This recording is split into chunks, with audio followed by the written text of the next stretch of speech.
أما بعد الحمد لله الذي هدانا لهذا وما كنا لنهتدي لولا أن هدانا الله. الحمد لله الذي خلقنا ورزقنا ولم يتركنا هملا بل أرسل إلينا رسوله صلى الله عليه وعلى آله وصحبه ومن تبعهم بإحسان إلى يوم الدين. আলহামদুলিল্লাহ, আল্লাহ সুবহানাহু ওয়া তাআলার দরবারে অসংখ্য প্রশংসা যে মহান রব আমাদেরকে আরেকটি জুমা বার আল্লাহর ঘর মসজিদে একত্রিত করেছেন, জুমার খুতবা শুনতে আসার তৌফিক দিয়েছেন। আমরা অন্তঃস্থল থেকে বলি আলহামদুলিল্লাহ। সুম্মা উসিকুম ওয়া নাফসি বিতাকওয়াল্লাহি সুবহানাহু ওয়া তাআলা। অতঃপর আমি আমার নিজেকে সহ আপনাদেরকে ওসিয়ত করছি, আপনারা আল্লাহ সুবহানাহু ওয়া তাআলার তাকওয়া অবলম্বন করবেন। কেননা ফাইন্নাত তাকওয়া হিয়া সাবাবুন নাজাহ ওয়া সাবাবুর রিজক। কেননা তাকওয়া হচ্ছে রিজিক প্রাপ্তির একটা মাধ্যম এবং তাকওয়া হচ্ছে মুক্তির একটা পথ। কামা ক্বালা আল্লাহু সুবহানাহু ওয়া তাআলা, যেভাবে আল্লাহ সুবহানাহু ওয়া তাআলা বলেছেন, ওয়া মান ইয়াত্তাকিল্লাহা ইয়াজআল লাহু মাখরাজা ওয়া ইয়ারযুকুহু মিন হাইথু লা ইয়াহতাসিব। যে ব্যক্তি তাকওয়া অবলম্বন করবে, আল্লাহ সুবহানাহু ওয়া তাআলা আপাত দৃষ্টিতে বন্ধ জায়গাতেও তার একটা উত্তরণের পথ করে দেবেন, বের হওয়ার একটা পথ করে দেবেন আল্লাহ সুবহানাহু ওয়া তাআলা, এবং তাকে এমন জায়গা থেকে রিজিক দিবেন যা সে কখনো কল্পনাই করেনি। আল্লাহ সুবহানাহু ওয়া তাআলা আমাদেরকে তাকওয়াবানদের অন্তর্ভুক্ত করুন, আমিন। আল্লাহ সুবহানাহু ওয়া তাআলা জান্নাতকে বানিয়েছেন মুত্তাকি বান্দাদের জন্য। এই মুত্তাকি বান্দাদের জন্যই হিদায়াত রয়েছে এবং গাইডেন্স রয়েছে, পথ নির্দেশনা রয়েছে কোরআনুল কারীমের মধ্যে। মুত্তাকি বান্দাদেরকে আল্লাহ সুবহানাহু ওয়া তাআলা ভালোবাসেন। আল্লাহ সুবহানাহু ওয়া তাআলা চান যাতে প্রত্যেকটা বান্দা তাকওয়া অবলম্বন করে।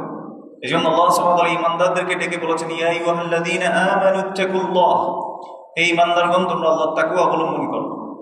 তাকওয়া কি জিনিস? তাকওয়া হচ্ছে সেই জিনিসগুলো করা যা আল্লাহ সুবহানাহু ওয়া তাআলা আদেশ করেছেন, আর আল্লাহ সুবহানাহু ওয়া তাআলা যেসব জিনিস থেকে নিষেধ করেছেন সেই সকল বিষয় থেকে বেঁচে থাকা। তার মধ্যে ইনক্লুডেড হচ্ছে, অন্তর্ভুক্ত হচ্ছে রাসূলুল্লাহ সাল্লাল্লাহু আলাইহি ওয়াসাল্লাম যা যা করতে বলেছেন তা করা, এবং যা যা থেকে নিষেধ করেছেন তা থেকে বিরত থাকা। কেননা আল্লাহ সুবহানাহু ওয়া তাআলা বলেছেন, ওয়ামা আতাকুমুর রাসূলু ফাখুযুহু ওয়ামা নাহাকুম আনহু ফান্তাহু। নিশ্চয়ই তোমাদেরকে রাসূল যা দেন, অর্থাৎ মুহাম্মদ সাল্লাল্লাহু আলাইহি ওয়াসাল্লাম তোমাদেরকে যা দেন তোমরা সেখান থেকে গ্রহণ করো, তা তোমরা মেনে চলো, এবং যা থেকে তোমাদেরকে নিষেধ করেছেন তোমরা সেগুলো থেকে বিরত থাকো। এজন্য রাসূলুল্লাহ সাল্লাল্লাহু আলাইহি ওয়াসাল্লামের অনুসরণ আমাদের জন্য ফরজ। আল্লাহ সুবহানাহু ওয়া তাআলা সূরাতু আলে ইমরানের মধ্যে আমাদেরকে বলেছেন, কুল ইন কুনতুম তুহিব্বুনাল্লাহা ফাত্তাবিউনি ইউহিব্বুকুমুল্লাহ ওয়া ইয়াগফির লাকুম যুনুবাকুম আল্লাহু গফুরুর রহিম। কুল, নবী সাল্লাল্লাহু আলাইহি ওয়াসাল্লামকে আল্লাহ সুবহানাহু ওয়া তাআলা মানুষদেরকে বলতে শিখিয়ে দিয়েছেন, হে নবী আপনি তাদেরকে বলেন, ইন কুনতুম তুহিব্বুনাল্লাহ, যদি তোমরা সত্যি আল্লাহকে ভালোবাসো, ফাত্তাবিউনি, অতএব তোমরা আমার অনুসরণ করো। যদি তোমরা সত্যি আল্লাহকে ভালোবেসে থাকো তাহলে আমার অনুসরণ করো। নবী সাল্লাল্লাহু আলাইহি ওয়াসাল্লামকে বলতে শিখিয়ে দিয়েছেন মানুষকে। তার মানে কেউ যদি আল্লাহকে ভালোবাসার দাবি করে, তার জন্য ওয়াজিব হয়ে যায়, তার জন্য ফরজ হয়ে যায়, সে রাসূলুল্লাহ সাল্লাল্লাহু আলাইহি ওয়াসাল্লামকে কি করবে? অনুসরণ করবে। কেউ যদি রাসূলুল্লাহ সাল্লাল্লাহু আলাইহি ওয়াসাল্লামের অনুসরণ করতে পারে হুবহু ভাবে, যেভাবে যেটি করেছেন তিনি সেটা সেভাবেই করে, তাহলে কি হবে? ইউহিব্বুকুমুল্লাহ, আল্লাহ বলেছেন আল্লাহ তোমাদেরকে ভালোবাসবেন, এবং আল্লাহ সুবহানাহু ওয়া তাআলা গুনাহসমূহ ক্ষমা করে দেবেন। আল্লাহু গফুরুর রহিম, এবং আল্লাহ সুবহানাহু ওয়া তাআলা হচ্ছে গফুর, তিনি ক্ষমাশীল, এবং রহিম, দয়ালু। কেউ যদি চায় যে আল্লাহ তাকে ভালোবাসুক, আল্লাহ তাকে সাহায্য করুক, আল্লাহ সুবহানাহু ওয়া তাআলা তার সকল অবস্থায় তার পাশে থাকুক, তাহলে সেই ব্যক্তি যেন রাসূলুল্লাহ সাল্লাল্লাহু আলাইহি ওয়াসাল্লামের অনুসরণ করে। এই জন্য সালাফরা বলতেন, যেটি তাফসীর ইবনে কাসীরের মধ্যে এসেছে, লাইসা শান আন তুহাব, লাইসা শান আন তুহিব, তুমি যে ভালোবাসো এটা মর্যাদার না। কারণ একটা চোরকেও যদি আপনি জিজ্ঞেস করেন, চোর যে চুরি করে বেড়ায়, ডাকাতি করে বেড়ায়, তাকে যদি আপনি জিজ্ঞেস করেন তুমি কি আল্লাহকে ভালোবাসো, সে উত্তর দিবে কি? হ্যাঁ, আমি আল্লাহকে ভালোবাসি। যদিও সে চুরি করে, যদিও সে অপরাধের মধ্যে সংগঠিত করছে অপরাধকে, তারপরেও তাকে যখন জিজ্ঞেস করা হয় সে কি আল্লাহকে ভালোবাসে কিনা, তার উত্তর কি হয়? হ্যাঁ, আমি আল্লাহকে ভালোবাসি। আবার একজন মুসলিম মুমিন বান্দাও সে কি করে? আল্লাহকে ভালোবাসার দাবি করে। এই জন্য সালাফরা বলতেন, লাইসা শান আন তুহিব, তুমি যে ভালোবাসো এটা মর্যাদার না, ওয়ালাকিন্না শান আন তুহাব, কিন্তু মর্যাদার হচ্ছে সেই বিষয়টি যখন তোমাকে ভালোবাসা হবে। কে ভালোবাসবে বলেন তো? আল্লাহ। আর আল্লাহ কি করলে ভালোবাসেন সেটা এই আয়াতের মধ্যে আমাদেরকে জানিয়ে দিয়েছেন। তিনি বলেছেন, কুল ইন কুনতুম তুহিব্বুনাল্লাহ ফাত্তাবিউনি ইউহিব্বুকুমুল্লাহ, যদি তোমরা সত্যি আল্লাহকে ভালোবাসো তাহলে রাসূলুল্লাহ সাল্লাল্লাহু আলাইহি ওয়াসাল্লামের অনুসরণ করতে আল্লাহ সুবহানাহু ওয়া তাআলা আদেশ করেছেন যে হে নবী আপনি তাদেরকে বলেন যে আপনার যাতে অনুসরণ তারা করে, তাহলে কি হবে? প্রথম পুরস্কার ইউহিব্বুকুমুল্লাহ, আল্লাহ তোমাদেরকে ভালোবাসবেন। এই জন্য আল্লাহর ভালোবাসা পাওয়ার প্রথম যে মাধ্যম সেটি হচ্ছে রাসূলুল্লাহ সাল্লাল্লাহু আলাইহি ওয়াসাল্লামকে অনুসরণ করা, হুবহু প্রতিটি কথা এবং কাজে, এবং তার কথাকে মেনে নেওয়া, তার উপর ঈমান আনা, যেভাবে রাসূলুল্লাহ সাল্লাল্লাহু আলাইহি ওয়াসাল্লাম যেটি যেভাবে জানিয়েছেন সেটা সেভাবে বিশ্বাস করা, এটাই হচ্ছে রাসূল সাল্লাল্লাহু আলাইহি ওয়াসাল্লামের অনুসরণ করা, তাকে মেনে নেওয়া এবং তাকে ভালোবাসা। অনেক মানুষ রাসূলুল্লাহ সাল্লাল্লাহু আলাইহি ওয়াসাল্লামের ভালোবাসার দাবি করে, কিন্তু তারা তাদের এই ভালোবাসার দাবিতে সত্যবাদী না, সেটি পুরুষ হোক কিংবা নারী।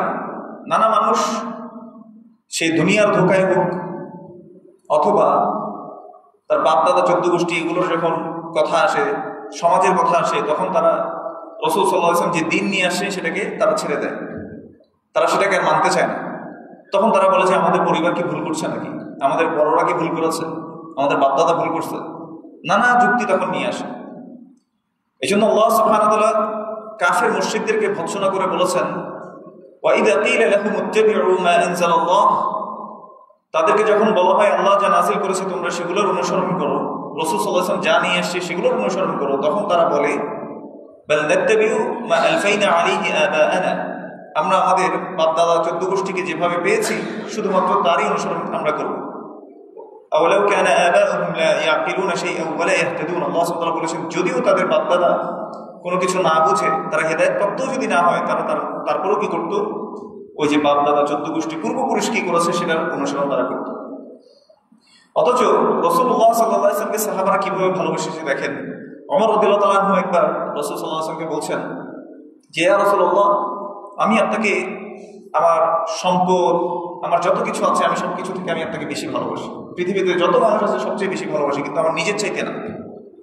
তো রাসূলুল্লাহ সাল্লাল্লাহু আলাইহি ওয়াসাল্লাম যে হাদিসটা বলেছেন, লা ইউমিনু আহাদুকুম হাত্তা আকুনা আহাব্বা ইলাইহি মিন ওয়ালিদিহি ওয়া ওয়ালাদিহি ওয়ান নাসি আজমাইন, ওয়া কামা ক্বালা আলাইহিস সালাতু ওয়াসসালাম, তোমাদের কেউ ততক্ষণ পর্যন্ত ঈমানদার হতে পারবে না যতক্ষণ না আমি তোমাদের কাছে, তোমাদের মা বাবা, তোমাদের সন্তান সন্ততি, পৃথিবীতে যত মানুষ আছে সবার চেয়ে যদি আমি তোমাদের কাছে সবচেয়ে প্রিয় ব্যক্তি না হই, সবচেয়ে ভালোবাসার ব্যক্তি না হই, তাহলে তোমরা কখনো ঈমানদার হতে পারবে না।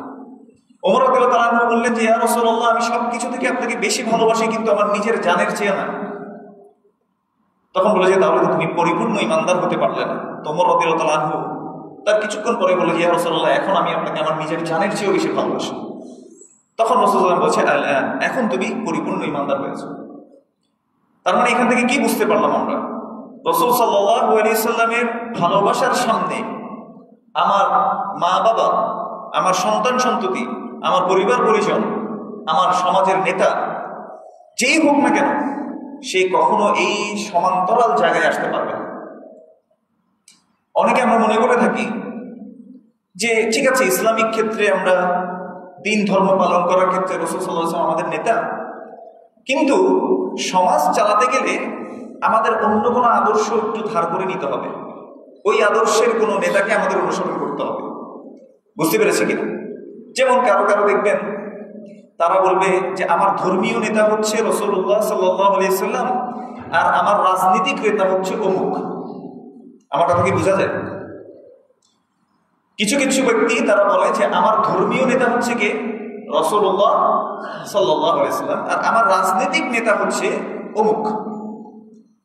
তাহলে বলেন তো, নেতা হিসেবে আসলে কাকে মেনে নিতে হবে? রাসূল সাল্লাল্লাহু আলাইহি ওয়াসাল্লাম। এবার আপনি বলবেন যে আর রাসূল সাল্লাল্লাহু আলাইহি ওয়াসাল্লাম কিন্তু ইসলামের জন্য, দ্বীনের জন্য আমি নেতা মেনেছি।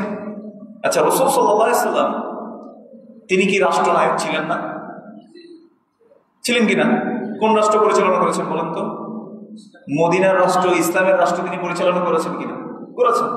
আচ্ছা, রাসূল সাল্লাল্লাহু আলাইহি ওয়াসাল্লাম কি যুদ্ধ বাহিনীর কমান্ডার ছিলেন না? তাহলে সেই ক্ষেত্রে কি তিনি অনুসরণীয় না? রাসূলুল্লাহ সাল্লাল্লাহু আলাইহি ওয়াসাল্লাম কি পিতা ছিলেন না? তাহলে পিতা হিসেবে রাসূল সাল্লাল্লাহু আলাইহি ওয়াসাল্লাম কি অনুসরণীয় না? রাসূলুল্লাহ সাল্লাল্লাহু আলাইহি ওয়াসাল্লাম কি শিক্ষক ছিলেন না? তাহলে শিক্ষক হিসেবেও কি রাসূল সাল্লাল্লাহু আলাইহি ওয়াসাল্লাম অনুসরণীয় না? রাসূলুল্লাহ সাল্লাল্লাহু আলাইহি ওয়াসাল্লাম তিনি কি মেয়ের বাবা ছিলেন না? তাহলে মেয়ের বাবা হিসেবেও তিনি আদর্শ কিনা? রাসূলুল্লাহ সাল্লাল্লাহু আলাইহি ওয়াসাল্লাম সমাজ পরিচালনা করেছেন, সেজন্য সমাজপতি হিসেবেও তিনি নেতা। তাহলে সকল ধরনের আদর্শ দিয়ে রাসূলুল্লাহ সাল্লাল্লাহু আলাইহি ওয়াসাল্লামকে গুণে গুণান্বিত করেছেন কে? আল্লাহ সুবহানাহু ওয়া তাআলা। ওয়ালিহাযা ক্বালা আল্লাহ সুবহানাহু ওয়া তাআলা, এইজন্য আল্লাহ সুবহানাহু ওয়া তাআলা আমাদেরকে জানিয়ে দিয়েছেন, লাকাদ কানা লাকুম ফি রাসূলিল্লাহি উসওয়াতুন হাসানাহ, নিশ্চয় রাসূলুল্লাহ সাল্লাল্লাহু আলাইহি ওয়াসাল্লামের মধ্যেই তোমাদের জন্য রয়েছে উত্তম আদর্শ। তুমি নেতা হতে চাও, রাসূল সাল্লাল্লাহু আলাইহি ওয়াসাল্লামের মধ্যেই আদর্শ রয়েছে। তুমি বাবা হতে চাও, রাসূল সাল্লাল্লাহু আলাইহি ওয়াসাল্লামের মধ্যে তোমার জন্য আদর্শ রয়েছে। তুমি সমাজ পরিচালনা করতে চাও, রাষ্ট্র পরিচালনা করতে চাও, সেই সমাজ এবং রাষ্ট্র পরিচালনার যে আদর্শ সেটাও রয়েছে কার মধ্যে? রাসূলুল্লাহ সাল্লাল্লাহু আলাইহি ওয়াসাল্লামের মধ্যে। এজন্য আল্লাহ সুবহানাহু ওয়া তাআলা বলেছেন, কিছু নেতা সেদিন কিয়ামতের যখন ভয়াবহতা আসবে তখন তো সবাই সবাইকে ছেড়ে পালাবে। আল্লাহ সুবহানাহু ওয়া তাআলা সেই ভয়াবহতা বর্ণনা করতে গিয়ে বলেছেন, ইয়াউমা ইয়াফিরুল মারউ মিন আখিহি ওয়া উম্মিহি ওয়া আবিহি ওয়া সাহিবাতিহি ওয়া বানিহি লিকুল্লি ইমরিইন মিনহুম ইয়াউমাইযিন শা'নুন ইউগনিহি। আল্লাহ সুবহানাহু ওয়া তাআলা বলেছেন, ইয়াউমা ইয়াফিরুল মারউ মিন আখিহি, সেদিন ভাই ভাই থেকে পালাবে, ওয়া উম্মিহি ওয়া আবিহি, মা বাবা একজন একজন থেকে পালাবে, ওয়া সাহিবাতিহি ওয়া বানিহি, সেদিন ভালোবাসার স্ত্রী ভালোবাসার স্বামী একে অন্য থেকে পালাবে, সন্তান সন্ততি বাবা মা থেকে পালাবে। বলেছেন কে? আল্লাহ সুবহানাহু ওয়া তাআলা। এভাবে যখন একজন একজন থেকে পালাতে শুরু করবে, আল্লাহ সুবহানাহু ওয়া তাআলা বলেছেন, লিকুল্লি ইমরিইন মিনহুম ইয়াউমাইযিন শা'নুন ইউগনিহি, প্রত্যেকে চাইবে যে কিভাবে তারা এই জাহান্নামের আগুন থেকে, আল্লাহ সুবহানাহু ওয়া তাআলার শাস্তি থেকে তারা বাঁচতে পারে। এই দিশেহারা হয়ে তারা একে অন্য থেকে পালাতে থাকবে। সেদিন কোনো নেতার নেতাগিরি চলবে না। আল্লাহ সুবহানাহু ওয়া তাআলা জিজ্ঞেস করবে, লিমানিল মুলকুল ইয়াউম, আজকে মালিকানা কার, রাজত্ব কার? আল্লাহ সুবহানাহু ওয়া তাআলা নিজেই বলছেন, লিল্লাহিল ওয়াহিদিল কাহ্হার, প্রতাপশালী আল্লাহ সুবহানাহু ওয়া তাআলার একক মাত্র কর্তৃত্ব সেদিন থাকবে। এজন্য আল্লাহ সুবহানাহু ওয়া তাআলা এটা মনে করিয়ে দেওয়ার জন্য প্রত্যেক সূরা ফাতিহার মধ্যে আমাদেরকে বলেছেন, মালিকি ইয়াউমিদ্দিন, তিনি হচ্ছেন বিচার দিবসের মালিক। ইয়াউমুল জাযাআ ওয়াল হিসাব, যেদিন প্রতিদান দেয়া হবে, যেদিন হিসেব করা হবে সকল কিছুর, সেদিনের মালিক তিনি, যার সামনে কোনো নেতাগিরি আর মালিকানা চলবে না। আল্লাহ সুবহানাহু ওয়া তাআলা সেদিনের ভয়াবহতা বলে দিয়েছেন যে কোনো নেতা আমার দায়িত্ব নিবে না, আমার মা বাবা আমার দায়িত্ব নেবে না, আমার সমাজ আমার দায়িত্ব নেবে না, আমার শিক্ষক আমার দায়িত্ব নেবে না। আল্লাহ সুবহানাহু ওয়া তাআলা বলেছে, ওয়ালা তাজিরু ওয়াজিরাতুন উযরা উখরা, কেউ কারো ভার সেদিন বহন করবে না। সে কঠিন মুহূর্তে আমরা আগাচ্ছি প্রতিদিন, অথচ দুনিয়ার ধোকায় আমরা মনে করছি আমার ধর্মীয় নেতা মুহাম্মদ সাল্লাল্লাহু আলাইহি সাল্লাম, আমার রাজনৈতিক নেতা অমুক। তাহলে বলেন তো টিকে কিনা? এবার আপনাদেরকে আরেকটা আয়াত বলি। আল্লাহ সুবহানাহু ওয়া তাআলা সূরাতুল বাকারার মধ্যে বলছেন, ইত্তাবারা'আল্লাযীনা ইত্তাবি'উ মিনাল্লাযীনা ইত্তাবা'উ ওয়া রাআউল আযাবা ওয়া তাকাত্তা'আত বিহিমুল আসবাব। যখন কিয়ামতের দিনে এই ভয়াবহ শাস্তি যারা অনুসরণ করত যেসব নেতাদেরকে, ওই নেতারা সহ এই ভয়াবহ অবস্থা দেখতে, ফাতাকাত্তা'আত বিহিমুল আসবাব, তারা সকল সম্পর্ক কি করে ফেলবে? ছিন্ন করে ফেলবে। তারা আর পরিচয় দিবে না। এই যে দুনিয়ার জীবনে আমার ভাই তোমার ভাই, আমার ভাই আমার নেতার চরিত্র ফুলের মতো পবিত্র, যতই ডায়লগ মারছেন না কেন, যতই আপনি কোরআন হাদিস দিয়ে ইয়া করে বলছেন না কেন যে অমুক তো কোরআন সুন্নাহর অনুসারী, এই জন্যই আমি ওর অনুসরণ করেছিলাম, কিন্তু সে যে আপনাকে পথভ্রষ্ট করেনি, বা এটাই যে রাসূল সাল্লাল্লাহু আলাইহি ওয়াসাল্লামের আদর্শ ছিল, আপনি কি সেটা যাচাই করে দেখেছেন? আমার দল বলেছে এই জন্য আমি এটাকে মেনে নেই, আর এটাকে বাস্তবায়ন করার জন্য রাসূলুল্লাহ সাল্লাল্লাহু আলাইহি ওয়াসাল্লামের যে আদর্শ আছে সেটাকে আমরা ছুঁড়ে ফেলে দিই। ইয়া সালাম, কাকে অনুসরণ করছি আমরা? সেদিন সেই নেতারা আমাদের কাছ থেকে সকল সম্পর্ক ছিন্ন করে চলে যাবে। আমাদের সামনে কত বড় বড় ক্ষমতাশালী আমরা দেখেছি যারা তাদের অনুসৃতদের সাথে সম্পর্ক ছিন্ন করে ফেলেছে দুনিয়াবি শাস্তি দেখে, দুনিয়াবি পাকড়াও হওয়ার ভয়ে সম্পর্ক ছিন্ন করে ফেলছে। দেখবেন সময়ে অনেক সময় নেতাও পরিচয় দেয় না যে এটা আমার অনুসারী। বুঝতে পেরেছে কিনা? আর কিয়ামতের ভয়াবহ তো যেখানে মা বাবা পালাবে, সন্তান সন্ততি পালাবে, স্বামী স্ত্রী একে অন্য থেকে পালাবে, সেই জায়গায় আমরা আশা করছি আমার নেতা আমাকে বাঁচিয়ে নিয়ে যাবে। আমার বড় হুজুর আমাকে নিয়ে পালিয়ে কি করবে, বাঁচিয়ে নিয়ে যাবে, আমার পীর সাহেব আমাকে বাঁচিয়ে নিয়ে যাবেন না। আল্লাহ, কেউ কাউকে কোনো উপকার করতে পারবে না, কেউ কারো ভার বহন করবে না। আল্লাহ আমাদেরকে বোঝার তৌফিক দান করুন। এই জন্য আল্লাহ সুবহানাহু ওয়া তাআলা কোরআনুল কারীমে এভাবে বলেছেন, কিছু বান্দা সেদিন আফসোস করবে, ইয়া লাইতানি, হে আমার দুর্ভোগ, আতা'না আল্লাহ ওয়া আতা'না রাসূলা, আমি যদি আল্লাহ এবং তার রাসূল সাল্লাল্লাহু আলাইহি ওয়াসাল্লামের পথটাকেই বেছে নিতাম। ইয়া ওয়াইলাতা লাইতানি লাম আত্তাখিয ফুলানান খলীলা, হাই দুর্ভোগ আমার, আমি যদি অমুককে আমার অন্তরঙ্গ বন্ধু হিসেবে গ্রহণ না করতাম। সে কি করেছিল? লাকাদ আদাল্লানি আনি যিকরি বা'দা ইয জাআনি, সে আল্লাহর রিমাইন্ডার থেকে, আল্লাহর যে পথ আছে, রাসূল সাল্লাল্লাহু আলাইহি ওয়াসাল্লামের যে পথ আছে, সেটা আমার কাছে প্রকাশ হওয়ার পরেও সে আমাকে কি করেছিল? পথভ্রষ্ট করে দিয়েছিল। বলেন তো, সেই আফসোস কিয়ামতের দিনে সেই আফসোস করে কোনো কাজে আসবে না। তাহলে দুনিয়ায় থাকতে আমাকে আসলে বুঝতে হবে যে আমি আসলে কার অনুসরণ করছি। আমি যে মানুষটাকে অনুসরণ করছি সেই মানুষটা আসলে কোরআন এবং সুন্নাহর উপর আছে কিনা, আসলে সে আল্লাহ এবং তার রাসূল সাল্লাল্লাহু আলাইহি ওয়াসাল্লামের পথের উপর আছে কিনা। যদি সেটা না হয়, ইসলামিক নাম দিয়েও যদি আপনার একটা দল গঠন করে, আর সেটা যদি কোরআন এবং সুন্নাহ অনুযায়ী না হয়, রাসূল সাল্লাল্লাহু আলাইহি ওয়াসাল্লামের আদর্শ অনুযায়ী না হয়, তাহলে সেটা পশ্চিম কালেও আল্লাহর কাছে কবুল হবে। আমি তো বোঝাতে পারছি, তাই না? এই কথাটা মাথায় রাখবেন যে আপনি কাকে অনুসরণ করছেন। কিছু কিছু মানুষ তাদের নেতাদেরকে অনুসরণ করে, মুরব্বীদেরকে অনুসরণ করে। এরাও আবার সূরাতুল আহজাবের মধ্যে আপনারা দেখবেন শেষের দিকে আছে এই আয়াতটা, আল্লাহ সুবহানাহু ওয়া তাআলা বলেছেন, তারা বলবে যে রব্বানা ইন্না আতা'না সাদাতানা ওয়া কুবারা'না, হে আমাদের রব। কিয়ামতের ভয়াবহতা দেখে তারা আল্লাহর কাছে আকুতি করে বলবে, ইন্না আতা'না সাদাতানা ওয়া কুবারা'না, আমরা তো আমাদের নেতাদেরকে অনুসরণ করেছিলাম, আমরা তো আমাদের কুবারা'না যারা মুরব্বিরা আছে, এই মুরব্বিদেরকে আমরা অনুসরণ করেছিলাম। ফাআদাল্লুনা সাবিলা, তারা আমাদেরকে পথ থেকে বিচ্যুত করে দিয়েছে। এই অভিযোগ তারা করবে। তারা আবার দোয়াও করবে, রব্বানা আতিহিম, হে আল্লাহ তুমি তাদেরকে দাও, কি দাও? দিফাইনি মিনাল আযাব, মানে শাস্তির যে প্রকটতা আছে, যে ডবল যে শাস্তি, সেই শাস্তিটা তুমি তাদেরকে দাও। এই অনুসারীরা সেদিন নেতাদের জন্য এভাবে দোয়া করবে আল্লাহর কাছে যে তাদেরকে ডবল শাস্তি দাও, আল্লাহ এরা আমাদেরকে পথভ্রষ্ট করছিল।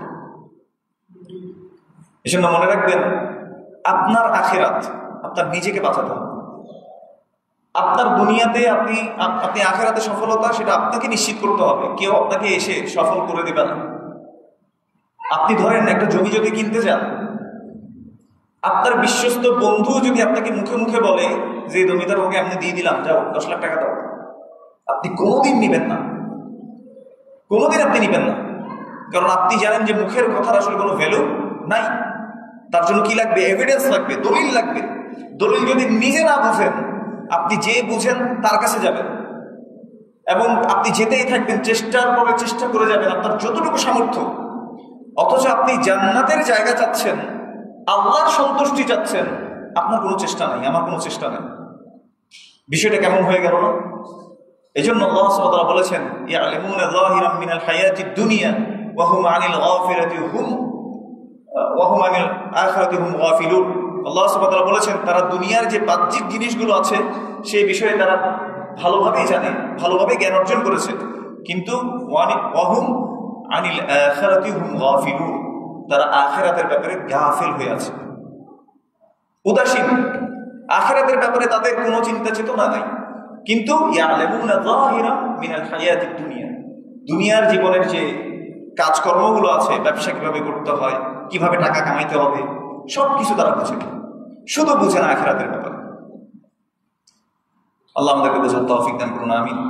অথচ আপনার জীবনটা কতটুকু একটা সময়, আপনি একটু চিন্তা করে দেখেন, জীবনটা কিন্তু চলে যাচ্ছে। আমার আপনার হায়াতের যে টাইম লাইন, সেটা চলে যাচ্ছে। এটা কখনোই আপনি ফেরত আনতে পারবেন না, কখনোই পারবেন না। আপনার কবরে হয়তো আপনার বাবা চলে গেছে, আপনার দাদা চলে গেছে, আপনার মা চলে গেছে, তার আগে আরো মানুষরা চলে গেছে। 100-200 বছর আগে আপনার বংশের কিছু মানুষ চলে গেছে, যাদেরকে আপনি নামও চিনেন না, আপনি চিনেন না। ওই বারজাখী জীবনে তারা আছে, তারা কি চাইলেও ফিরে আসতে পারছে এখন? তারা কি পারবে? আপনি যখন চলে যাবেন আপনিও পারবেন না। এই হার্শ রিয়েলিটিটা আমরা নিজেদেরকে ভুলিয়ে রেখেছি। আল্লাহ সুবহানাহু ওয়া তাআলা আমাদেরকে এজন্য বলেছেন, কুল্লু নাফসিন যায়িকাতুল মাউত, প্রত্যেকটা নফস মৃত্যুর স্বাদ গ্রহণ করবে। ওয়া ইন্নামা তুওয়াফাউনা উজুরাকুম ইয়াওমাল কিয়ামাহ, এবং প্রত্যেকটা নফস তার যে প্রতিদান রয়েছে কিয়ামতের দিন তারা পেয়ে যাবে। কেউ যদি ভালো করে সে ভালোটা পাবে, ভালো প্রতিদান পাবে। কেউ যদি খারাপ করে সে খারাপ প্রতিদান পাবে। এখন ভালো খারাপের মধ্যে আবার পার্থক্য করে ফেলেছি আমরা। একজন মানুষ সে আল্লাহকে মানে না, সে আল্লাহর ইবাদত করে না, রাসূল সাল্লাল্লাহু আলাইহি ওয়াসাল্লামকে মানে না, কিন্তু সে মিথ্যা কথা বলে না, কাউকে ধোঁকা দেয় না। আমরা মনে করি যে এটা ভালো মানুষ, এরকম মনে করি না?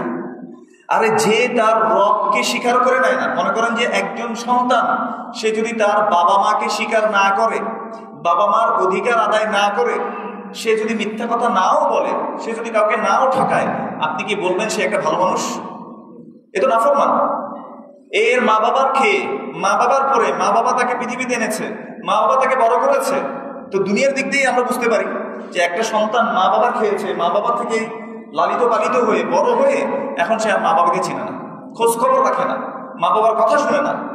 আপনি কি বলবেন সে ভালো মানুষ? তো একজন বান্দা, তাকে আল্লাহ সৃষ্টি করেছে, তার দৃষ্টিশক্তি দিয়েছেন আল্লাহ, তার শ্রবণ শক্তি দিয়েছেন আল্লাহ, তাকে রিজিক দিয়েছেন, তাকে বড় করেছেন, তাকে রক্ত মাংস দিয়ে সুন্দর করে গঠনে অবয়ব দিয়েছেন, প্রতিপালন করে যাচ্ছেন, আর সে তার রবকেই চেনে না, রবের ইবাদতই করে না। আমি কি তাকে বলতে পারবো যে সে ভালো মানুষ? ওই সেই সন্তানকে যেভাবে আমরা ভালো সন্তান বলতে পারি না, ঠিক তেমনি ভাবে একজন মানুষ যে তার রবের হক আদায় করে না, সেও আসলে কোনো ভালো মানুষ নয়। এই জন্য আল্লাহ সুবহানাহু ওয়া তাআলার হক যেটি রয়েছে সেটা আদায় করতে হবে। আল্লাহ সুবহানাহু ওয়া তাআলা আল হালিম।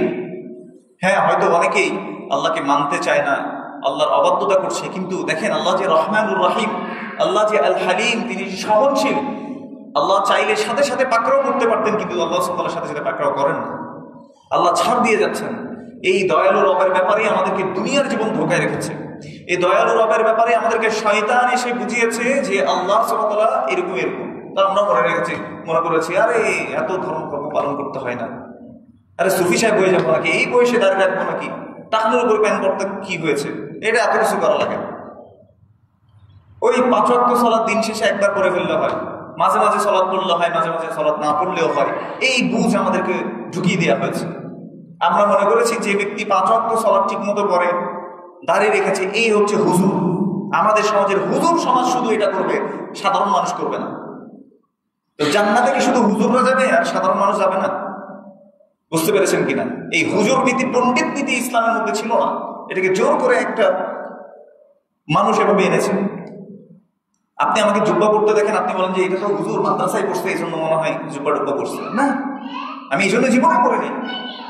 আমি বলেছি কেননা রাসূলুল্লাহ সাল্লাল্লাহু আলাইহি ওয়াসাল্লাম জুব্বা পড়েছেন, এই জন্য।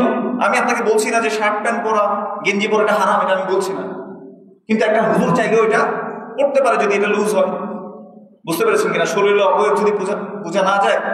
কিন্তু আপনি একটা হুজুর যদি কোনো কারণে ভুলে ভালে যদি একটু ঢিলা ঢালা প্যান্টও পরে, মনে করেন যে গেঞ্জি একটা পড়লো বড় করে, আপনি যে দেখছেন নি হুজুরের রং দিচ্ছে মনে, বলবেন না? আপনি বলবেন যে 2 নম্বর হুজুর।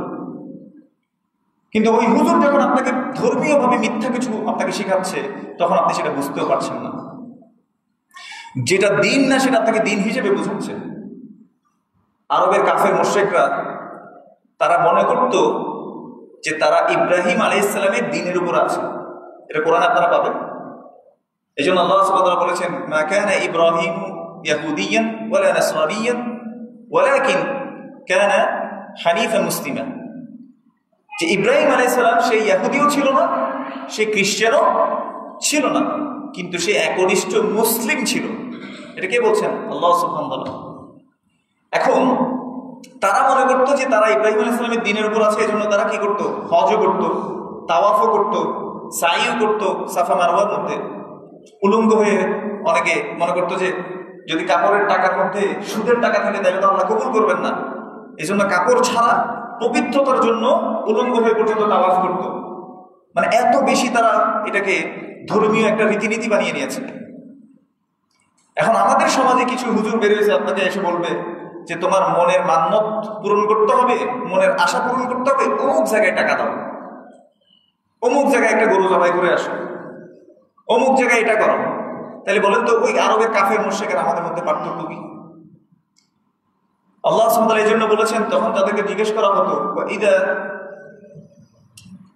যে তোমরা তাদেরকে কেন ইবাদত করো, তখন তারা বলতো যে মা না'বুদুহুম ইল্লা লিয়ুকাররিবুনা ইলাল্লাহি যুলফা, আমরা তো তাদের ইবাদত করি না এই জন্যই করি যে তারা আমাদেরকে আল্লাহ পর্যন্ত পৌঁছায় দিবে, আল্লাহর নিকট আমাদেরকে কাছাকাছি করে দিবে, তাকাররুব করে দিবে। তো এটা তারা মনে করত। আল্লাহ সুবহানাহু ওয়া তাআলা এই জন্য বলেছেন, যারা আল্লাহ ছাড়া অন্যকে ডাকে, ইন্নাল্লাযীনা তাদউনা মিন দুনিল্লাহি লাম ইয়াখলুকু যুবাবা, তারা একটা মাছিও সৃষ্টি করতে পারে না। এমনকি মাছি যদি কোনো কিছু মুখ দিয়ে নিয়ে যায়, খাবার যে সামনে মূর্তিগুলোর দেওয়া হয় ওইখান থেকে যদি মাছি কোনো খাবার নিয়ে যায়, ওই খাবারটাকে ছিনিয়ে আনতেও তারা অক্ষম। আল্লাহ বলেছেন দাইফাত তারিব ওয়াল মাতলুব, দুর্বল যে চাচ্ছে সেও দুর্বল, কতই না দুর্বল সে, আর যার কাছে যাওয়া হচ্ছে সে তো আরো দুর্বল। বুঝেন নাই ব্যাপারটা? আমার রব কি দুর্বল? না, আমার রব সকল কিছু পরিচালনা করে। আর তারা রব বানিয়ে নিয়েছে লাত, মানাত এবং উজ্জা, হুবাল এরকম মূর্তিকে। তো ওই মূর্তিগুলোর জায়গায় এখন আমাদের মুসলিম নামধারীরা কিছু বক্স, চিন্তা করেন এবার, কিছু বক্সের কাছে যায়, বুঝেছেন কিনা? অমুকের কাছে যায়, তাদের কাছে চায় যে এরা আমাদেরকে আল্লাহ পর্যন্ত পৌঁছায় দেবে। অথচ আব্দুল্লাহ ইবনে আব্বাস রাদিয়াল্লাহু তাআলা আনহু, যিনি ছিলেন রাসূলুল্লাহ সাল্লাল্লাহু আলাইহি ওয়াসাল্লামের চাচাতো ভাই, তাকে রাসূলুল্লাহ সাল্লাল্লাহু আলাইহি ওয়াসাল্লাম বলেছেন, ইয়া গুলাম ইন্নী উআল্লিমুকা বিকালিমাত, হে বৎস, আমি তোমাকে কিছু কথা শিক্ষা দিচ্ছি, তুমি সেগুলোকে মুখস্থ করে নাও। ইহফাদিল্লাহ ইহফাদাক, তুমি যদি আল্লাহর হেফাজত করো, আল্লাহ যে তোমাকে বাউন্ডারি সেট করে দিয়েছেন যে আল্লাহ ছাড়া কাউকে ডাকবে না, আল্লাহ ছাড়া কারো ইবাদত করবে না, আমি যেভাবে শেখাচ্ছি সেভাবেই করবে, তাহলে আল্লাহর যেভাবে ইবাদত করতে হয়, আল্লাহর যে হক রয়েছে সেটাকে যদি তুমি হেফাজত করো, তাহলে আল্লাহ তোমাকে হেফাজত করবে। ইহফাদিল্লাহ তাজিদহু তুজাহাক, তুমি যদি আল্লাহর হেফাজত করো, আল্লাহর যে বাউন্ডারি রয়েছে, আল্লাহ যে হালাল হারাম যেটা করতে বলেছেন সেগুলোকে মেনে চলো, যা থেকে বাঁচতে বলেছেন সেটা থেকে বেঁচে থাকো, যদি এটা হেফাজত করতে পারো, তাজিদহু তুজাহাক, তাহলে সব সময় তুমি তোমার সামনে আল্লাহকে পাবে। তার মানে তোমার সকল বিপদ আপদ কষ্টে দুঃখে সবসময় তুমি আল্লাহর সাহায্য পাবে। এবং এরপর তিনি বলেছেন, ইদা সাআলতা ফাসআলিল্লাহ, যদি তোমার চাইতে হয় তাহলে কি অমুক বাবার দরবারে গিয়ে চাও, অমুকের কাছে চাও, অমুক আল্লাহর ওলির কাছে চাও, অমুক বুজুর্গের কাছে চাও। রাসূল সাল্লাল্লাহু আলাইহি ওয়াসাল্লাম এটা শিখিয়েছেন। রাসূল সাল্লাল্লাহু আলাইহি ওয়াসাল্লাম শিখিয়েছেন, ইদা সাআলতা ফাসআলিল্লাহ, যদি তোমার চাইতেই হয় তুমি আল্লাহর কাছেই চাও। ওয়া ইদা ইসতাআনতা ফাসতাঈন বিল্লাহ, যদি তোমার সাহায্য দরকার হয় তখন তুমি বলিও না ইয়া গাউস মাদাদ, ইয়া গাউসুল আযম দস্তগীর মাদাদ, হে আব্দুল কাদের পিলানী মাদাদ, জিলানী মাদাদ, এভাবে চাইতে শিখিয়েছেন রাসূল সাল্লাল্লাহু আলাইহি ওয়াসাল্লাম। তিনি বলেছেন যে তোমার যদি সাহায্য দরকার হয় বিপদ আপদ কষ্টে দুঃখে, তখনও তুমি আল্লাহর কাছে একমাত্র কি করো? সাহায্য চাও। ওয়া ইদা ইসতাআনতা ফাসতাঈন বিল্লাহ, এবং এই কথাটাই আপনি সূরা ফাতিহার মধ্যে আপনি স্বীকৃতি দেন, ইয়াকা না'বুদু ওয়া ইয়াকা নাস্তাঈন, একমাত্র আপনারই আমরা ইবাদত করি, একমাত্র আপনার কাছেই আমরা সাহায্য চাই। তাহলে সূরা ফাতিহায় এই কথা বলে আপনি যদি অমুক বাবার কাছে গিয়ে আবার অন্য কিছু সাহায্য চান, বিপদে গিয়ে যদি আবার অন্য বাবার কাছে সাহায্য চান, তাহলে সূরা ফাতিহার এই সাহায্য কি মিথ্যা হয় না? তাহলে আপনার তাওহীদ আর থাকলো? আপনার আল্লাহর প্রতি যে বিশ্বাস এটা কি আর টিকলো? তাহলে আপনি শিরক করছেন, তো কে শিরক করছে? আবার আপনাকে যখন শিরকের কথা বলা হয়, আপনি এত শিরিক শিরিক গন্ধ খুঁজে পান কেন? এরকম প্রশ্ন করে না কিছু মানুষ, যে তারা এত শিরিক শিরিক করে কেন? তো যেটা শিরিক সেটা শিরিক বলতে হবে না? আপনি জানেন না, সেটা আপনার ব্যর্থতা। আল্লাহ আমাদেরকে বোঝার তৌফিক দান করুন। এজন্য মনে রাখবেন, আমার যে মূল কথা ছিল, ধর্মীয় ক্ষেত্রে হোক, সমাজের ক্ষেত্রে হোক, রাষ্ট্রের ক্ষেত্রে হোক, সকল ক্ষেত্রে আদর্শ হচ্ছে মুহাম্মাদুর রাসূলুল্লাহ সাল্লাল্লাহু আলাইহি ওয়াসাল্লাম। এখানের বাইরে গিয়ে আপনি অন্য কাউকে আদর্শ বানালে সেখানেও আপনার জন্য আপনার কপাল পোড়া হবে। কারণ আল্লাহ সুবহানাহু ওয়া তাআলা বলেছেন, যে কিছু বান্দা ওই যে আফসোস করে বলবে যে আমরা যদি আমরা যদি আল্লাহ এবং তার রাসূল সাল্লাল্লাহু আলাইহি ওয়াসাল্লামকে মেনে নিতাম, তার পথটাকে অনুসরণ করতাম, ইয়া লাইতানি ওয়াইলাতা লাইতানি লাম আত্তাখিদ ফুলানান খলিলা, হে আফসোস আমি যদি অমুককে আমার অন্তরঙ্গ বন্ধু হিসেবে না নিতাম। লাকাদ আদাল্লানি আনি যিকরি বা'দা ইয জাআনি, সে তো আমাকে আল্লাহর পথটা স্পষ্ট হওয়ার পর, রাসূল সাল্লাল্লাহু আলাইহি ওয়াসাল্লামের পথটা স্পষ্ট হওয়ার পর সে আমাকে পথভ্রষ্ট করে দিয়েছিল। তাইলে এবার আপনি বলেন, আপনার আদর্শ রাসূলুল্লাহ সাল্লাল্লাহু আলাইহি ওয়াসাল্লাম হবে নাকি অন্য কোনো নেতা হবে? আপনার পরিচয় কি মুসলিম হবে নাকি অমুক রাজনৈতিক আদর্শের সাথে আপনি মানে ওইটার অনুসরণ করে আপনি চলবেন যে এটা আমার আদর্শ? এই আদর্শ হবে নাকি রাসূল সাল্লাল্লাহু আলাইহি ওয়াসাল্লামের আদর্শ হবে? আল্লাহ সুবহানাহু ওয়া তাআলা বলেছেন, লাকাদ কানা লাকুম ফি রাসূলিল্লাহি উসওয়াতুন হাসানাহ। তো রাসূল সাল্লাল্লাহু আলাইহি ওয়াসাল্লাম রাষ্ট্র পরিচালনা করেন নাই? করেছেন। তাহলে রাষ্ট্রীয় নেতা হিসেবে তিনি আদর্শ, তিনি কি সমাজ পরিচালনা করেন নাই? তাহলে সমাজ পরিচালনার জন্য তিনি আদর্শ। তিনি কি বাবা ছিলেন না? ছিলেন, তিনি বাবা হিসেবে আদর্শ। তিনি কি মেয়ের পিতা ছিলেন না? অবশ্যই ছিলেন। তিনি কি শিক্ষক ছিলেন না? যাই খুঁজবেন সেই গুণটা আল্লাহ সুবহানাহু ওয়া তাআলা দিয়ে রাসূল সাল্লাল্লাহু আলাইহি ওয়াসাল্লামকে পাঠিয়েছেন। অতএব আপনি মনে করবেন না যে দুনিয়ার মধ্যে চলতে গেলে তো একটু দিনও লাগে দুনিয়াও লাগে, না, এভাবে পার্থক্য করতে আল্লাহ সুবহানাহু ওয়া তাআলা আমাদেরকে শেখান নাই। দুনিয়া ইজ পার্ট অফ ইউর ইবাদত, দুনিয়াও আপনার ইবাদতের অংশ।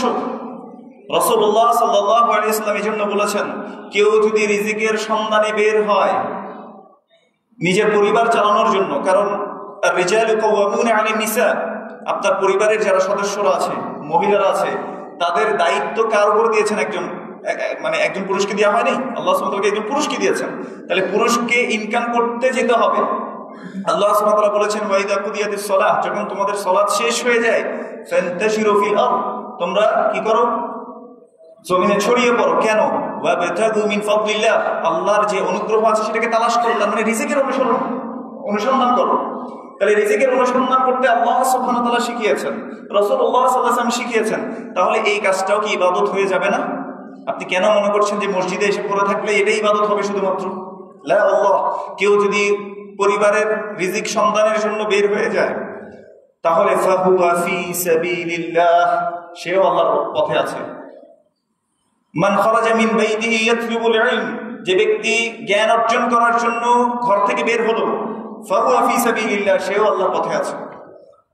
আর কেউ যদি আল্লাহর রাস্তায় ওই যে যুদ্ধ করতে যাচ্ছে, ধরেন মনে করেন যে ফিলিস্তিনের মানুষরা এখন অত্যাচারিত হচ্ছে, তারা যদি যুদ্ধে বের হয়, এখন জিহাদ করতে বের হয়, ফাহুয়া ফি সাবিলিল্লাহ, সেও কিসে আছে? আল্লাহর রাস্তায় আছে। তাহলে আপনি পরিবারের দায়িত্ব যখন পালন করছেন, আপনি শুধুমাত্র নিয়তটা ঠিক রাখবেন যে এটা আমাকে আল্লাহ বলেছেন এই জন্য আমি করছি, তাহলে সেটাই আপনার জন্য কি হয়ে যাবে? ইবাদত হয়ে যাবে। আপনি যখন সমাজের মধ্যে দেখছেন যে অন্যায় ছড়িয়ে পড়ছে, আপনি এই নিয়ত করবেন, রাসূল সাল্লাল্লাহু আলাইহি ওয়াসাল্লাম বলেছেন, মান রাআ মিনকুম মুনকারান ফালিয়ুগাইয়িরহু বিয়াদিহি ওয়া ইন লাম ইয়াস্তাতি ফাবিলিসানিহি ওয়া ইন লাম ইয়াস্তাতি ফাবিকলবিহি যালিকা আদাফুল ঈমান। রাসূল সাল্লাল্লাহু আলাইহি ওয়াসাল্লাম বলেছেন, কেউ যদি তোমাদের মধ্যে অন্যায় কাজ দেখতে পায়, তার যদি ক্ষমতা থাকে, তার যদি সক্ষমতা থাকে, সে তখন কি করবে? ফালিয়ুগাইয়িরহু বিয়াদিহি, সে হাত দিয়ে সেটা পরিবর্তন করার চেষ্টা করবে। ছিনতাই হচ্ছে, আপনার শক্তি আছে, আপনি ছিনতাই সেখানে রোধ করার চেষ্টা করবেন, যারা ছিনতাই করে তাদেরকে প্রতিহত করার চেষ্টা করবেন। এটা রাসূল সাল্লাল্লাহু আলাইহি ওয়াসাল্লামের আদর্শ। ওয়া ইল্লাম ইয়াস্তাতি, যদি সেটা না পারে, দ্বিতীয় অপশন হচ্ছে ফাবি লিসানিহি, সে অন্তত মুখে মানুষকে কি করবে? সতর্ক করবে। বুঝতে পেরেছে কিনা? এই ছিনতাই হচ্ছে, এটার ব্যাপারে সে প্রতিবাদ জানাতে পারে, যেখানে গেলে কাজ হবে কথা বলে, সেখানে সে কথা বলবে। অন্তত সেটা যদি করতে না পারে, ওই রাস্তায়, যে রাস্তায় ছিনতাই হয় মানুষকে, সেখান থেকে সে কি করবে? সাবধান করবে, এই কাজগুলো করবে। ওয়াইলাম ইয়াস্তাতি, যদি সে দ্বিতীয় অপশনটাও না পারে, এতটুকু যদি করতে না পারে, তাহলে তার জন্য তৃতীয় অপশন হচ্ছে ফাবিকলবিহি, সে অন্তর দিয়ে চিন্তা করবে যে কিভাবে এটা পরিবর্তন করা যায়, অথবা মনে মনে ঘৃণা করবে। তো এই 3 নাম্বার অপশনটাকে রাসূলুল্লাহ সাল্লাল্লাহু আলাইহি ওয়াসাল্লাম বলেছেন, যালিকা আযআফুল ঈমান, এটা ঈমানের সর্বনিম্ন স্তর, দুর্বল অবস্থা। বলেন তো এই অবস্থাও আমাদের এখন আছে কিনা? খারাপ কাজ দেখলে এখন কেউ বাধা দেয় না, না দেয় হাতে, যার ক্ষমতা আছে সেও দেয় না, না দেয় মুখে, আর না মনে মনেও ঘৃণা করে। তাহলে আপনি বলেন যে আমরা আসলে রাসূল সাল্লাল্লাহু আলাইহি ওয়াসাল্লামের অনুসারী কিনা, আমরা আসলে মুসলিম কিনা?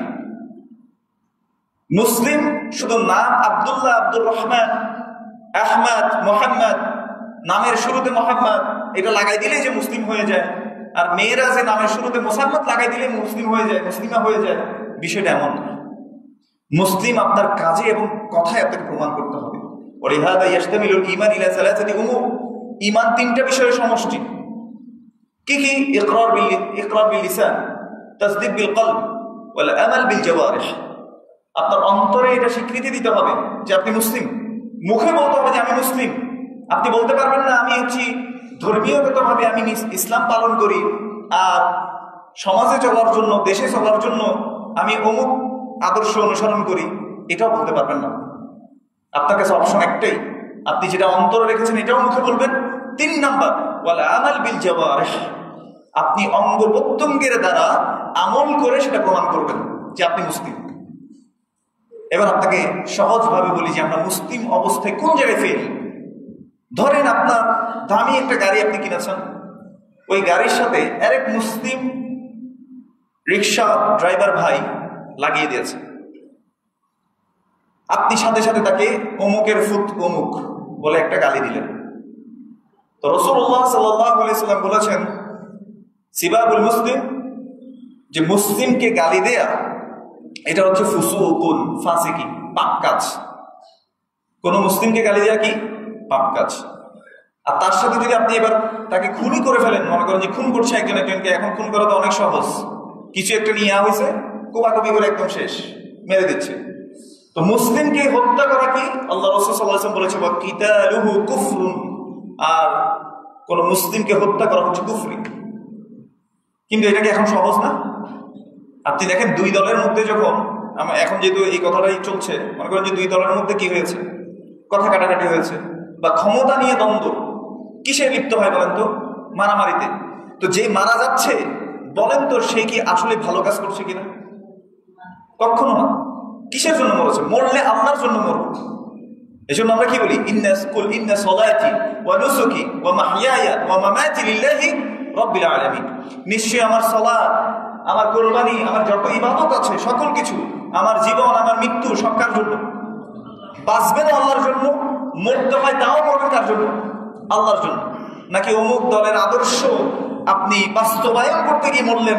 আর নিশ্চিতভাবে জেনে রাখেন, আপনি যদি কারো আদর্শ বাস্তবায়ন, রাসূল সাল্লাল্লাহু আলাইহি ওয়াসাল্লাম আদর্শ ছাড়া অন্য কারো আদর্শ বাস্তবায়ন করতে গিয়ে মরেন, আল্লাহ আপনাদের জন্যই বলেছেন, ইত্তাবারা আল্লাযীনা ইত্তাবাউ মিনাল্লাযীনা ইত্তাবাউ ওয়া রাআউল আযাব ওয়া তাকাত্তাআত বিহিমুল আসবাব।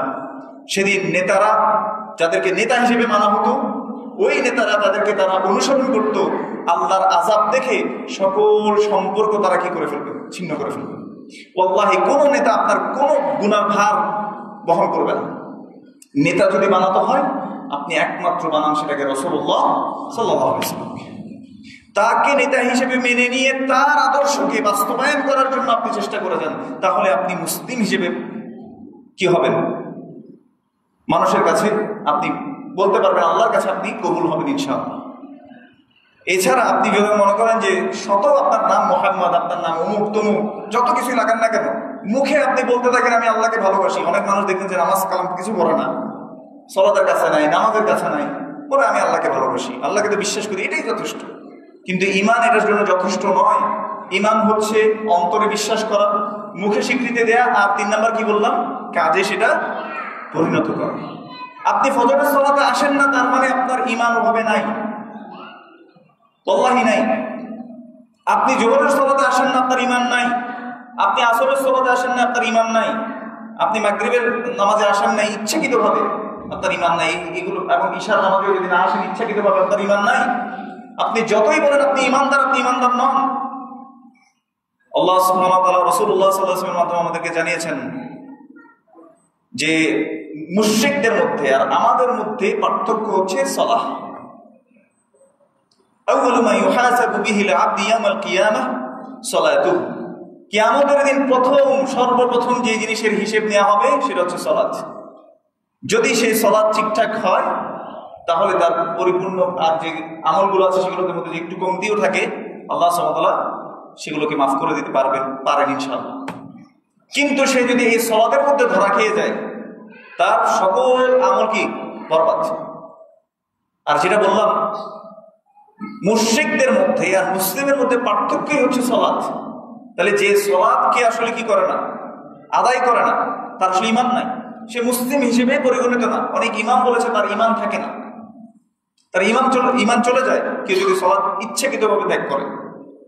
এজন্য মনে রাখবেন ভাইয়েরা, আপনি যৌবনে আছেন, যুবক বয়সে আছেন, যাই করছেন না কেন, যে অবস্থায় আছেন না কেন, ওয়াল্লাহি সালাতের টাইম হয়েছে, আপনি সাথে সাথে সালাতে ফিরেছেন। আপনি আল্লাহর কাছে ফিরে আসেন। আল্লাহ আপনার জন্য যেটা ফরজ করেছে সেই ফরজটা আপনি অন্তত আদায় করেন। আশা করা যায় আপনার মধ্যে যদি অন্য কোনো দোষ থাকেও আপনি তওবা করলে আল্লাহ সুবহানাহু ওয়া তাআলা এগুলো তওবার মাধ্যমে মাফ করে দেবেন। এবং যে ব্যক্তি সুন্দরভাবে সালাত করতে পারবে আর তওবা করে আল্লাহর কাছে ফিরে আসে, তার অবস্থা কি হয়? আল্লাহ সুবহানাহু ওয়া তাআলা বলেছেন, ইল্লা মান তাবা ওয়া আমানা ওয়া আমিলা আমালান সালিহা। যে ব্যক্তি তওবা করলো, আবার ঈমান আনলো এবং এরপর যে সৎ আমল করলো, এই তিনটা কাজ করতে পারলে ফাউলাইকা ইউবাদদিলুল্লাহু সাইয়্যাতিহিম হাসানাত। আল্লাহ সুবহানাহু ওয়া তাআলা তাদের যে পাপ কাজগুলো রয়েছিল, যেগুলো সে আগে করে ফেলেছে, বুঝে হোক না বুঝে হোক, যেভাবে করেছে না কেন, আল্লাহ সুবহানাহু ওয়া তাআলা সকল পাপকে নেকি দিয়ে আল্লাহ সুবহানাহু ওয়া তাআলা পরিপূর্ণ করে দিলেন। এটি হচ্ছেন আমার আপনার আল্লাহ। এই জন্য আল্লাহর কাছে ফিরে আসতে কোনো সময় লাগে না। আপনি আগে কি করেছেন, আগে কোন ডাকাত ছিলেন? ফুদাইল ইবনে ইয়াদ রাহিমাহুল্লাহ, এই যে ব্যক্তির নাম আমি আপনার সামনে নিলাম, নাম নেয়ার পরে আমি তার জন্য দোয়া করেছি না, রাহিমাহুল্লাহ, আল্লাহ তাকে রহম করুক। এই লোক ছিল কুখ্যাত এক ডাকাত, এমন ডাকাত তার নাম শুনলে এলাকার পর এলাকা থরথর করে কাঁপত, এমন ডাকাত ছিল। তো এক রাতে ফুদাইল ইবনে ইয়াদ তিনি এক জায়গায় আশ্রয় নিলেন। নেয়ার পরে সেখানে তিনি কোরআনের আয়াত তার কানে ভেসে আসছে। এক লোক কোরআন পড়ছিল জোরে জোরে, যেহেতু তারা আরব ছিল, ওই আরবি তারা বুঝতেন। সেখানে আয়াত এটি তেলাওয়াত হচ্ছিল, ألم يأن للذين آمنوا أن تخشع قلوبهم لذكر الله وما نزل من الحق ولا يكونوا كالذين أوتوا الكتاب من قبل فطال عليهم الأمد فقست قلوبهم وكثير منهم فاسقون। আল্লাহ সুবহানাহু ওয়া তাআলা বলছেন, এই আয়াতটা ফুদাইল ইবনে ইয়াদ রাহিমাহুল্লাহ তার কানে এসে পৌঁছালো। ওই ডাকাতের সর্দার যিনি, ওই আয়াতে কি ছিল? আল্লাহ সুবহানাহু ওয়া তাআলা প্রশ্ন করেছেন, আলাম ইয়ানি লিল্লাযীনা আমানু, ঈমানদারদের কি এখনো সেই সময় আসেনি? আন তাখশা কুলুবুহুম লিযিকরিল্লাহ, আল্লাহর স্মরণে তাদের অন্তর প্রকম্পিত হবে, এই সময় কি এখনো আসেনি? কারণ যে আল্লাহ আমাকে চোখ দিয়েছেন, যে আল্লাহ আমাকে শক্তি দিয়েছেন, যে আল্লাহ সুবহানাহু ওয়া তাআলা আমাকে এত বড় করেছেন, এত বয়সে তিনি উপনীত করেছেন, আমাকে এত নিয়ামতের মধ্যে রেখেছেন, সেই আল্লাহ আমাকে জিজ্ঞেস করছেন, আলাম ইয়ানি লিল্লাযীনা আমানু আন তাখশা কুলুবুহুম লিযিকরিল্লাহ, মুমিনদের কি এখনো সেই সময় আসেনি যে আল্লাহর ভয়ে তাদের অন্তর প্রকম্পিত হবে? এটা কি এখনো আসেনি?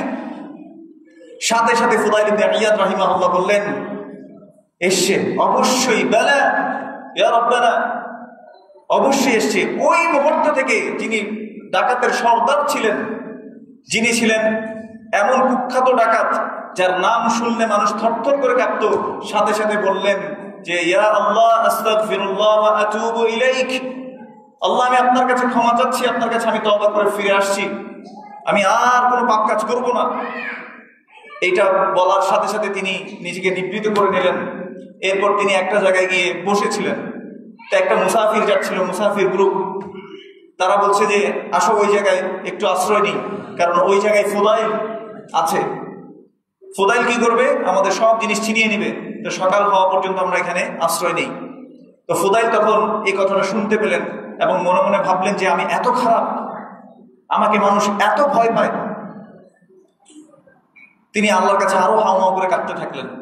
এরপর তিনি ইসলামে এমনভাবে আসলেন, তিনি একজন বড় আলিম হয়ে হিসেবে পরিগণিত হলেন। এখন পর্যন্ত তিনি কোরআন সুন্নাহ অনুসরণ করে চললেন, দিন শিখলেন, এমন বড় আলিম হয়েছেন। তার নামটা এখন নেয়ার সময় আমি কি বলেছি বলেন তো? ফুদাইল ইবনে ইয়াদ রাহিমাহুল্লাহ, আল্লাহ তাকে রহম করুন।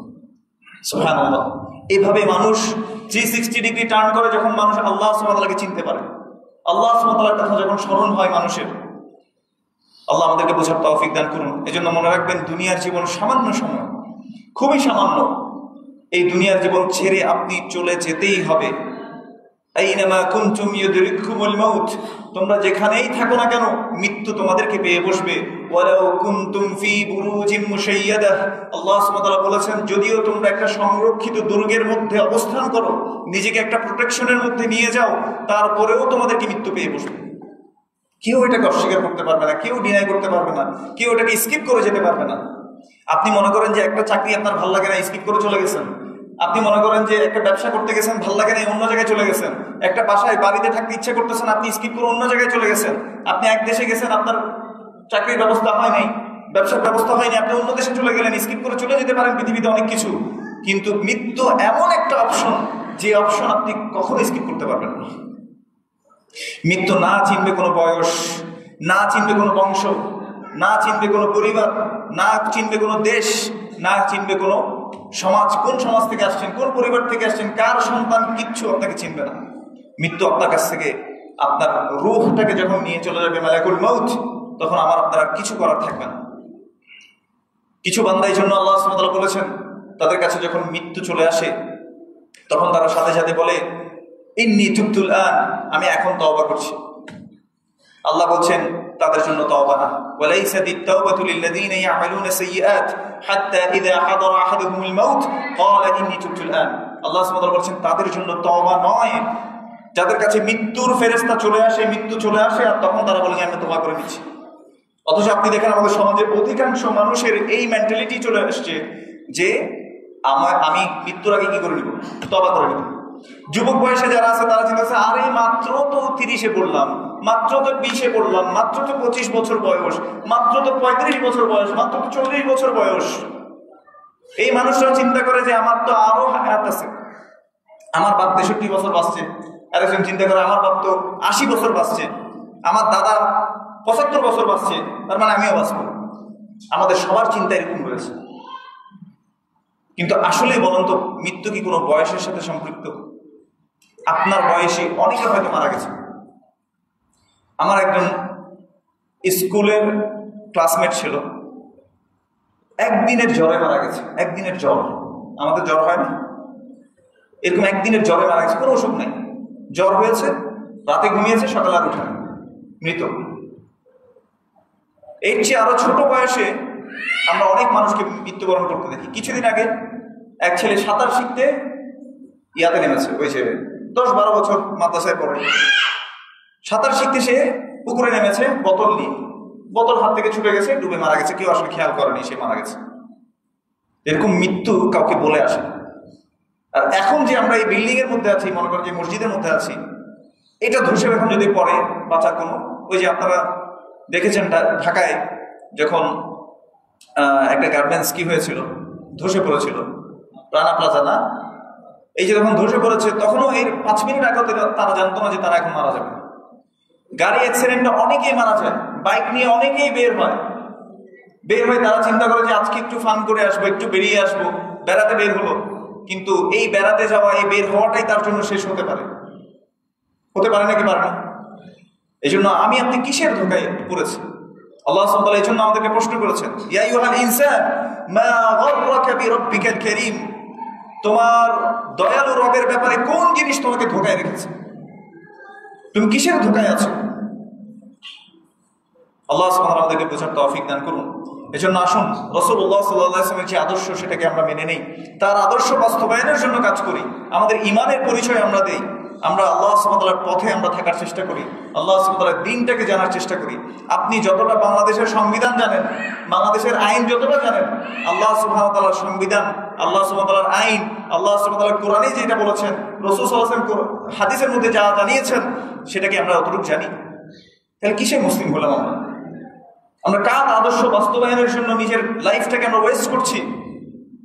যে নেতা আমার দিনে দুনিয়াতেও কাজে আসবে না, আখিরাতেও কাজে আসবে না, যে আদর্শ আমার দুনিয়াতেও কাজে আসবে না, আখিরাতেও কাজে আসবে না, সেটাকে নিয়ে আমরা এত ব্যস্ত হয়ে গেছি, আমরা আমাদের রবের ব্যাপারে ভুলে গেছি।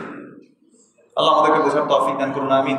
যা বললাম আল্লাহ আগে আমাকে আমল করার তৌফিক দান করুন এবং আপনাদেরকে আমল করার তৌফিক দান করুন।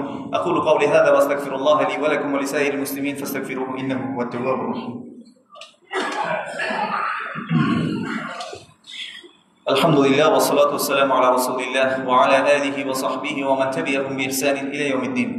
قال الله سبحانه وتعالى: إن الله وملائكته يصلون على النبي يا أيها الذين آمنوا صلوا عليه وسلموا تسليما. اللهم صل على محمد وعلى آل محمد كما صليت على إبراهيم وعلى آل إبراهيم إنك حميد مجيد. اللهم بارك على محمد وعلى آل محمد كما باركت على إبراهيم وعلى آل إبراهيم إنك حميد مجيد. اللهم ارض عن كل صحابة رضي الله عنهم أجمعين، خصوصا منهم أبي بكر وعمر وعثمان وعلي رضي الله عنهم أجمعين. اللهم أعز الإسلام والمسلمين، اللهم أعز الإسلام والمسلمين، اللهم أعز الإسلام والمسلمين. اللهم اخذل الكفرة والمبتدعة والمشركين. اللهم انصر من نصر دينك ودين محمد صلى الله عليه وسلم واجعلنا منهم آمين يا رب العالمين. اللهم أرنا الحق حقا وارزقنا اتباعه، وأرنا الباطل باطلا وارزقنا اجتنابه. ربنا آتنا في الدنيا حسنة وفي الآخرة حسنة وقنا عذاب النار. ربنا لا تزغ قلوبنا بعد إذ هديتنا وهب لنا من لدنك رحمة إنك أنت الوهاب. اللهم إنا نسألك الهدى والتقى والعفاف والغنى. اللهم إنا نسألك الصحة والعفة والأمانة وحسن الخلق والرضا بالقدر. آمين يا رب العالمين. سبحان ربك رب العزة عما يصفون وسلام على المرسلين والحمد لله رب العالمين. قم الصلاة.